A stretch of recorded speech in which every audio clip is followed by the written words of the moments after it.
I'm Batman, coming at you live from Exosha's future ex-wife's house.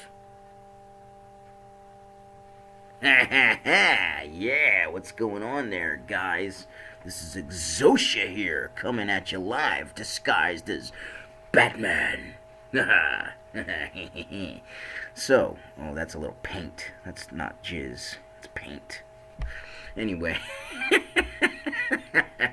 So, today I'm here to talk to you guys about the 90s, and specifically the music of the 90s. And I want to talk about the timeline of 90s music. So I'm going to start off with a little prologue of the 80s. Now, the 80s started off kind of a mixed bag. It was a lot of different kinds of music, a lot of pop and weird techno-y kind of gothic kind of synth crap and weird kind of rock, but like saxophone soft bullshit from the 70s. I don't know. It was all kind of weird shit going on in the early 80s. And there's a lot of early 80s movies that I think are ruined because of the music that they put in that shit. But anyway, that's all. See, we began the fucking video with a tangent. See, this is how this works, guys that are new to my channel. We have tangents that just go off on completely different subjects that are related somehow within a degree or two to the topic of the video, which makes my videos about 45 minutes long.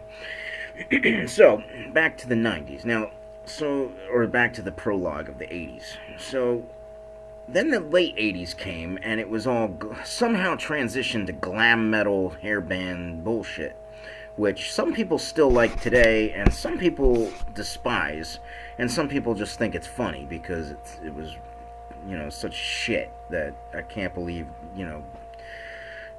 it existed. Anyway, towards the late 80s, I was listening to a lot of glam metal and a lot of rap, a lot of 80s rap, like the Fat Boys and Two Live Crew. Now, once 1990 came around, Teenage Mutant Ninja Turtles and Batman, all these movies were out, and all the soundtracks were starting to be played on the radio. Like, they were actually, like, that was what came on the radio back then, believe it or not. They actually used to play music. It's mind-blowing how things have changed, but I just can't believe what the world's come to.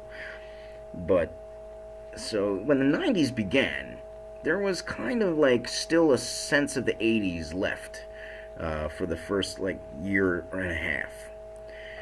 And while that was all happening, while the mainstream was mostly rap, R&B, pop / kind of like the way it is now, but better. It's basically it was basically like it is today, but better music. They had like Belle Biv DeVoe. They had like I can't even think back now. A lot of rap, R&B stuff, as well as the glam metal of the 80s that was still happening. But underneath all this, like in the background of society, they had all the stuff that was to come.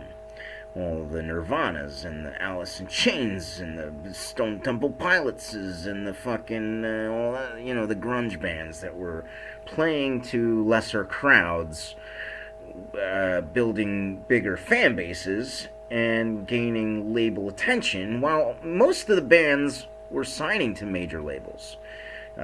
Nirvana, which started the whole outbreak of mainstream grunge era, the bands were mostly signed. The bands were already mostly signed to major labels. Nirvana was kind of the last of the bunch to get notoriety. So we Alice in Chains had already released their first album, and they had Stone Temple Pilots. I think came in '92. I think they were around, but they hadn't released an album yet.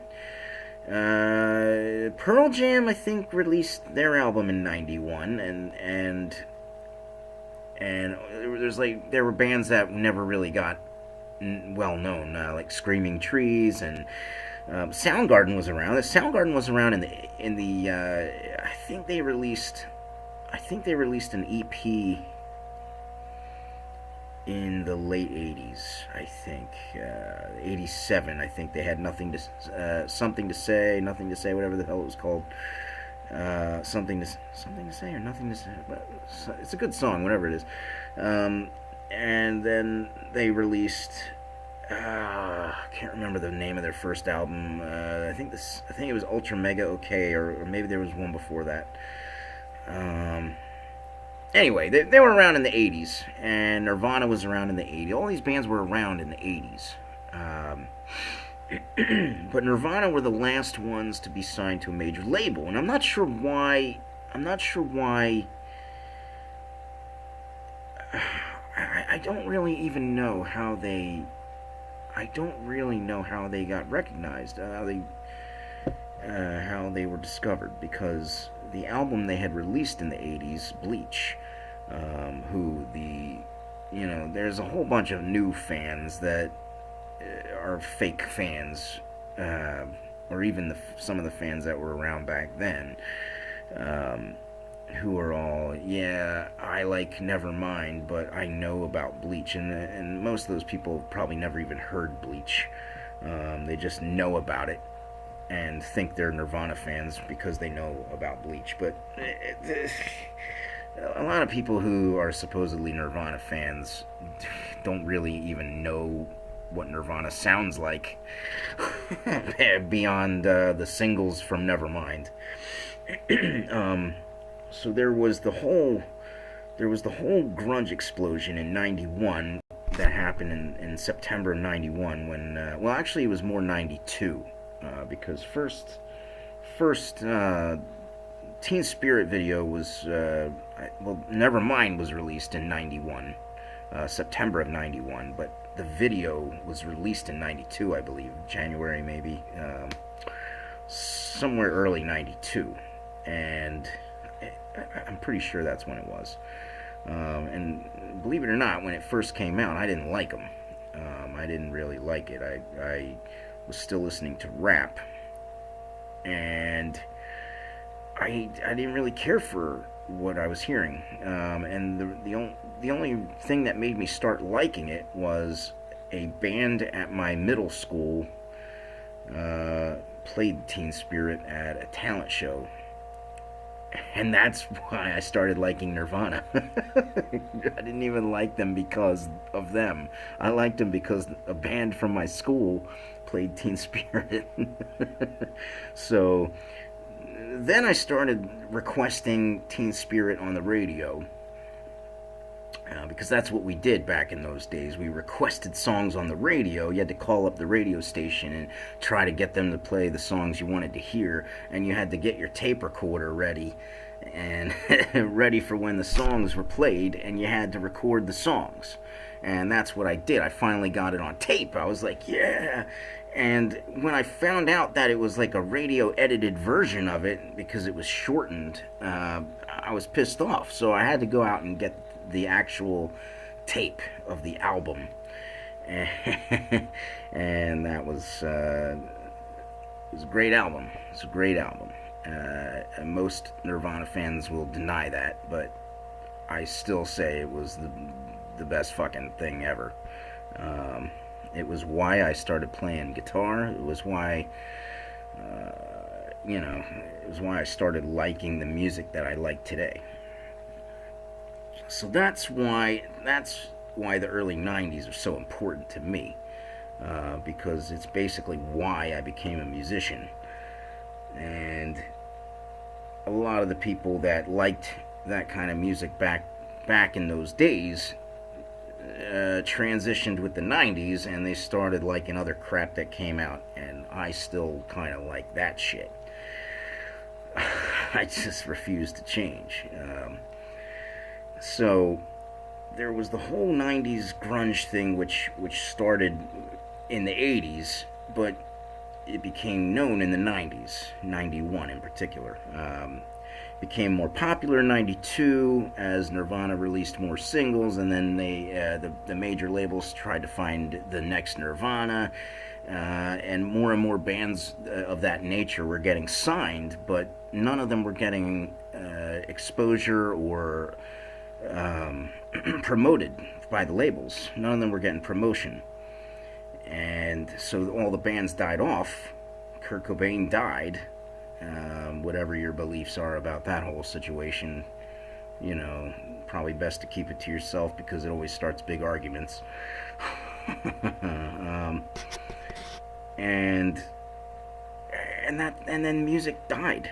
Music literally died from that moment on. The '90s became today, and the real '90s were gone. But what happened was, you have to kind of think about why the transition happened. See, while Nirvana was around, while Nirvana was big, they had all those great bands that were still around and not getting nearly as much attention. But at the same time, they had all these lighter bands that weren't a part of the grunge genre, or whatever you want to call it. They had Juliana Hatfield, they had Belly, they had Jewel, which fuck Jewel. They had there was trying to think of more bands that were a little bit lighter that were around. They had like Frente, and they had all those like acoustic-y artists. Then they had the Lilith Fair lesbian bands. They had like Sarah McLachlan. They had Joan Osborne, and all those like there were a whole bunch of bands that were lighter in tone. Like the Cranberries. Cranberries is one of the only good ones that I can remember that stuck out to me at that time. So we had all the grunge bands, and we had all these lighter bands that weren't really heavy music. They were like not acoustic, but they were still just on the lighter side. While we had some that were in between, like Juliana Hatfield and Belly. They were kind of like in between grungy and acoustic-y kind of stuff. But there was a good balance of both, and that's what made the early '90s so great. Is you could like any of that, and it was great. But then once the whole Kurt death thing happened, there was the whole '95, '96 middle of the '90s era, where all the lighter bands took hold and started to become more popular than the heavier bands, and the heavier bands all died away. And some literally died. Like we had Alice in Chains, Lane Staley died on my birthday, again, the same as Kurt. Both died on my birthday. And we had, I don't know, a bunch of people are dead now. Scott Weiland from Stone Temple Pilots is dead. We had, there's a bunch of them. Fucking Chris Cornell, Soundgarden, he's dead. They're all dying. And it sucks, it's a shame, but whatever. So all the lighter bands started to become more and more popular, and then we had all these guys come out like Matthew Sweet and Freddie Johnston and the Toad the Wet Sprocket, and we had I don't know, a bunch of bullshit that came out that sounded like all that but not as good. And that was a kind of like acoustic-y jangle pop era. Oh, Gin Blossoms. Gin Blossoms were pretty good. Then there was the fake Gin Blossom bands like Better Than Ezra, and that kind of started this whole. I don't know. I don't know what I'm trying to think of here. It was like that Weezer-y kind of not Weezer. I don't know. It was a. It was like they were trying to be '90s, early '90s sounding, but trying to change, and it wasn't. It just wasn't. It was getting less and less good. Foo Fighters were around, and they were about the only good thing at that time. And Counting Crows, they were still pretty good until '97, and That Dog was around, and they were touring with Counting Crows, and they broke up in '97 though.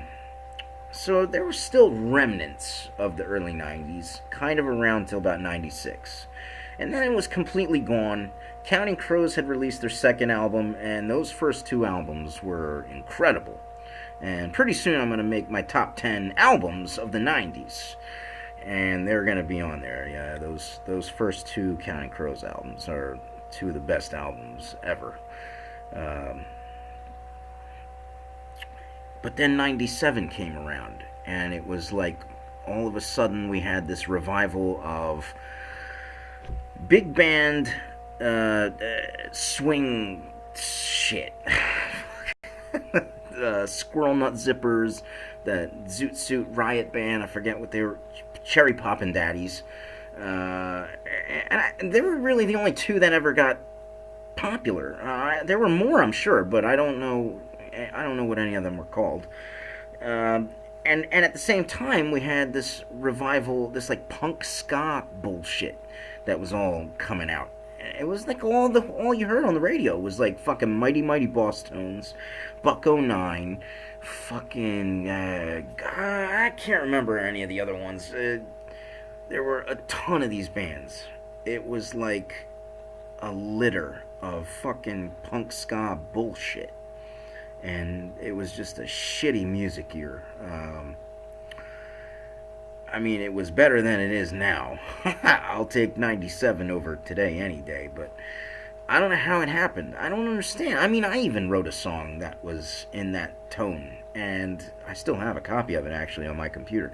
But it sucked so bad. I don't know. I don't understand how it became. I don't understand.